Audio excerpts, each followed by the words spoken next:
এই যে আপনারা দেখতে পাচ্ছেন লটকন গাছ। এই এই এই এই গাছটা ছোট্ট একটা গাছে পাতার চাইতে লটকনের সংখ্যাটা অনেক অনেক বেশি। একদম পুরোটা গাছের একদম গোড়া থেকে শুরু করে একদম আগা পর্যন্ত পুরোটা পুরোটা গাছ লটকনে ভরা।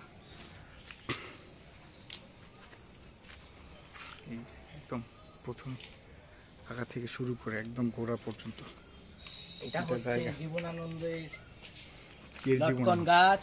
জীবনানন্দে লটকন গাছ। প্রকৃতির অপরূপ মায়া এবং ছোঁয়া। বাংলার মুখ দেখিয়াছি আমি, তাই পৃথিবীর রূপ খুঁজিতে চাই না।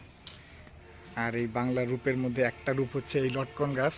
যারা যারা এই প্রাকৃতিক লটকন ফল খেতে চান, আমাদের আমরায় চলে আসুন।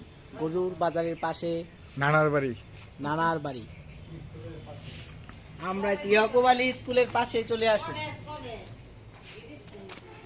ও ফাইজুদ্দিন কলেজ তো যাই হোক, গাছটার এই হচ্ছে পুরোটা সাইজ। পুরো এইটুকু একটা সাইজের গাছে অনেক লটকন হয়েছে, অনেক লটকন। এই যে এখান থেকে পুরোটা দেখা যায়, এখান থেকে পুরোটা লটকনে ভরা। এই যে এখান থেকে ফুল ভিউ দেখা যেতেছে। নানার একটু দেখাই দিই। এই যে এই হচ্ছে নানা লটকন চাষে সাফল্য অর্জন করেছে। এবার প্রচুর পরিমাণে লটকন ব্যবসা করবে। লটকনগুলো কিন্তু এটা বিক্রির জন্য না, এগুলো শুধু খাওয়ার জন্য। আর এই যে নানার অ্যাসিস্ট্যান্ট ফারুক লটকন গাছে দেখাশোনা করে। আপনারা সবাই লটকন খেতে আসবেন। এটা হচ্ছে আমাদের কাপাসিয়ার আমরা ফাইজুদ্দিন কলেজের পাশে অবস্থিত।